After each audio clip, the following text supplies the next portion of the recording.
a gente viu uma cena, no mínimo, curiosa. No mínimo, o presidente da República, o presidente da Câmara, o presidente do Senado, os três dando entrevista em que cada um falou um pouquinho, os três dizendo a mesma coisa. Vamos defender o teto de gastos. Somos a favor e defendemos a responsabilidade fiscal.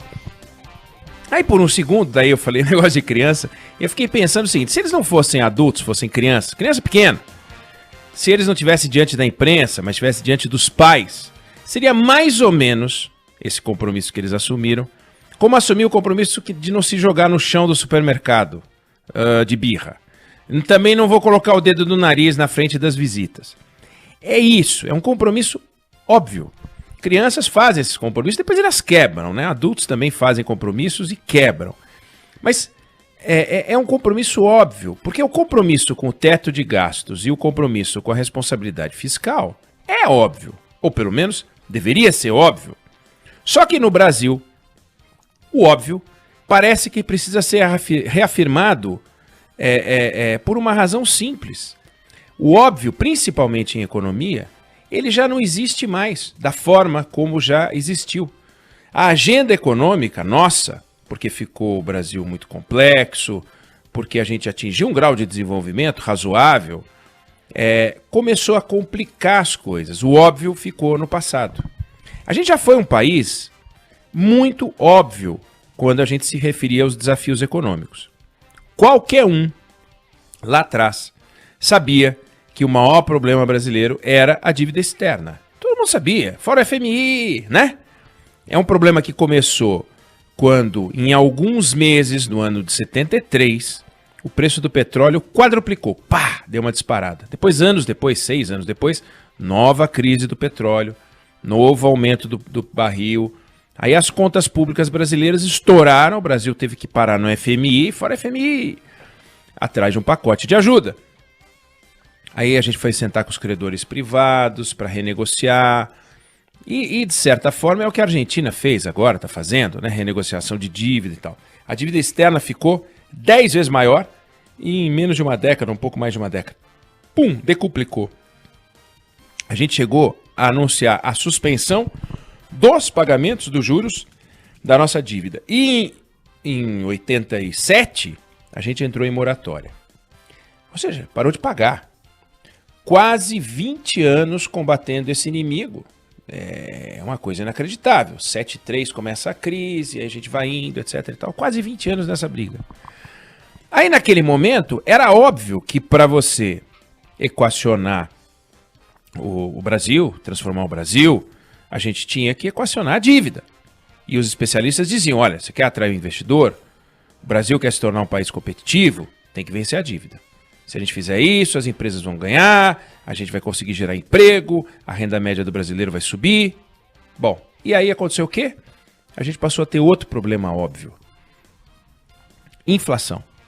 E chegou a ser uma inflação que foi a mais alta do mundo. Só para colocar um númerozinho aqui, foi 100% em 1980, a inflação anual, que já é um absurdo.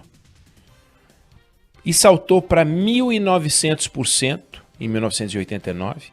E quase 2.700% em 1993, né? Vésperas do Plano Real, um ano antes do Plano Real.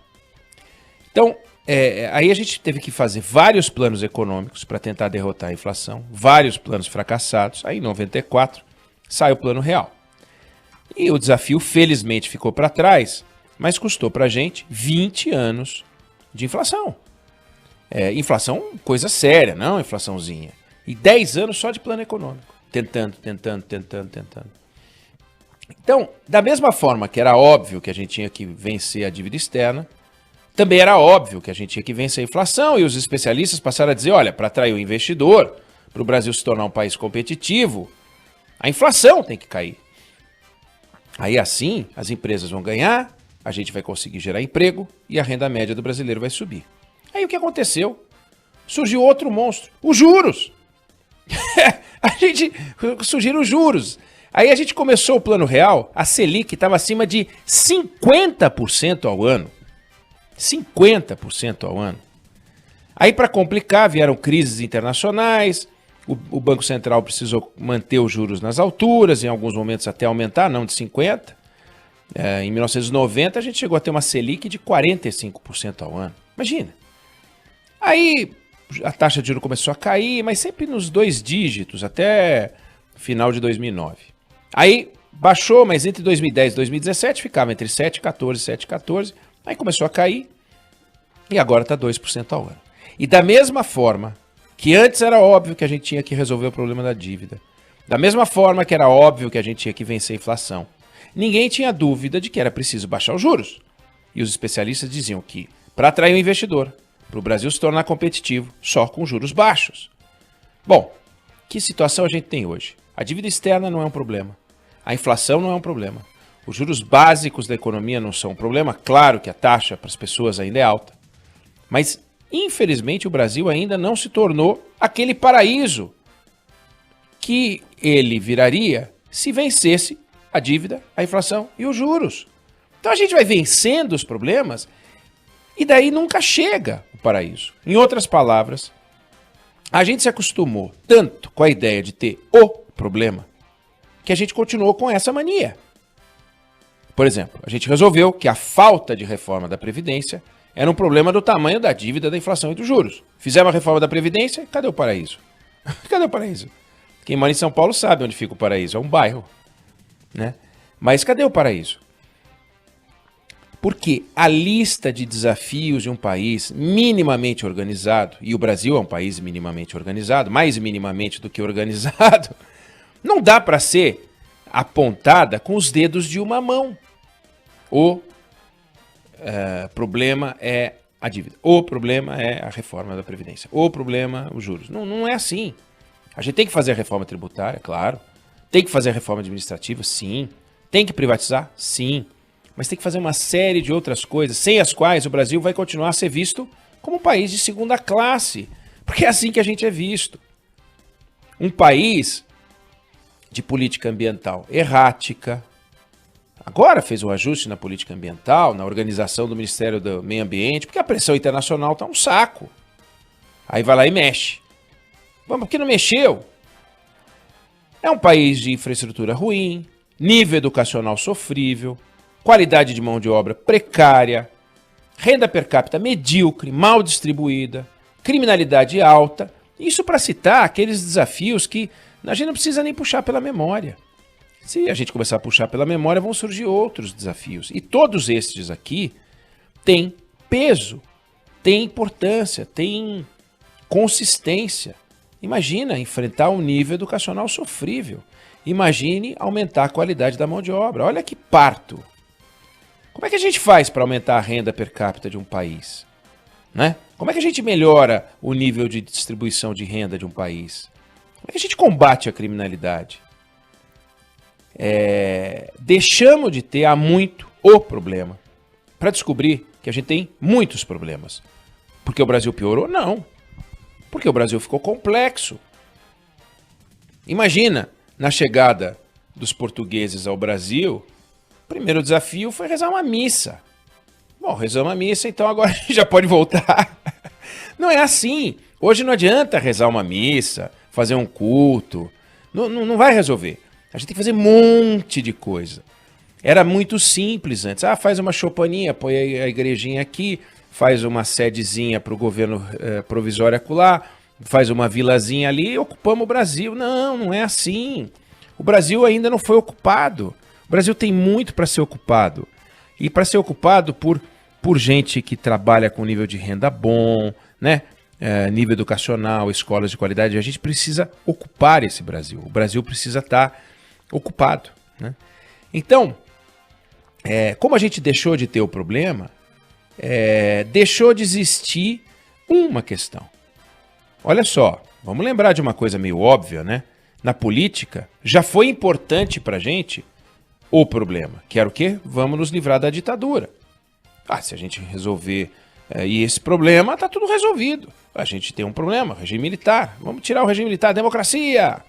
É essencial? Essencial, mas assim, como o ar que a gente respira. Mas o ar que a gente respira também é poluído, né? A gente precisa dele, mas é poluído. A democracia tem suas impurezas.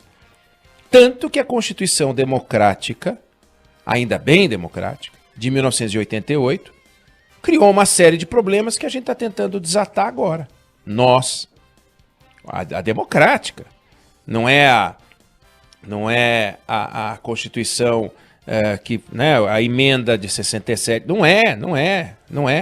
É a democrática de 88. Então, em vez da gente listar as amarras e atacar, vamos atacar, a gente fica feito barata tonta, discutindo sem parar qual é a agenda que a gente quer enfrentar. Mesmo depois da gente ter resolvido em 2018 que a gente queria um governo liberal. O Brasil pediu um governo liberal. Ou o Brasil queria o Bolsonaro porque ele penteia o cabelo para um lado, para o outro. Não. O Brasil escolheu o modelo liberal. Cansou do modelo petista. Cansou do modelo intervencionista. Cansou. Deu. Chega. Queremos um liberal. Queremos espaço. Queremos fôlego. Queremos economia de mercado. Queremos impulso, empurrão para as empresas. Menos Estado, menos Brasília, mais Brasil, como dizia Paulo Guedes. Então, o Brasil escolheu Jair Bolsonaro para adotar uma agenda liberal. Se era uma agenda liberal genuína, se era uma agenda liberal de fachada, se contrariava os princípios dele, não tem a menor importância, estou nem aí, mas era uma agenda liberal. E essa agenda liberal passava pela adoção de uma reforma administrativa para reduzir o peso do Estado nas costas das pessoas, passava por uma política de privatizações que tinha o mesmo propósito. Aí o governo da agenda liberal não consegue fazer nem a reforma administrativa nem as privatizações. Você quer algo mais absurdo do que imaginar que o governo do PT, intervencionista, pode ter feito mais concessões à iniciativa privada do que o governo Bolsonaro? É concebível uma coisa dessa? Sabe por quê? Porque o Brasil é um país imprevisível. E eu quero voltar a esse tema, mas num outro dia, para a gente bater esse papo, quem sabe amanhã, outro dia, a nossa imprevisibilidade. Você elege um governo liberal que não é liberal. Ah, mas eu sou. Eu sou a favor do teto dos gastos, eu também sou. Mas o que você vai fazer com isso? Por que o presidente da República, o presidente do Senado, o presidente da Câmara tem que vir a público para falar que eles defendem o teto de gastos e a responsabilidade fiscal? Porque ninguém acredita no que está acontecendo. Ninguém acredita que é algo genuíno, real. Se a gente desconfia de um governo liberal, achando que ele não é liberal, olha como estão as coisas no Brasil. O Brasil é um país imprevisível. É desgastante imaginar que, passado mais de 1 ano e meio de governo, a gente é obrigado a ver o presidente da República, o presidente da Câmara, o presidente do Senado reafirmando o compromisso com algo óbvio. Quando a gente vê os donos da agenda prometendo que vão fazer aquilo que deveriam estar fazendo há um tempão, o que acontece com a retomada econômica? Ela não vem. Por incapacidade, por incompetência dos governantes. Aqueles 3 que estavam ontem, e mesmo com máscara a gente sabia quem era o Maia, quem era o Columbre, quem era o Bolsonaro. Aqueles 3 que estavam ali assumiram um compromisso com o Brasil nos seus discursos de posse. Passado 1 ano e meio de governo Bolsonaro, cadê a agenda liberal? Cadê a privatização? Cadê a reforma administrativa?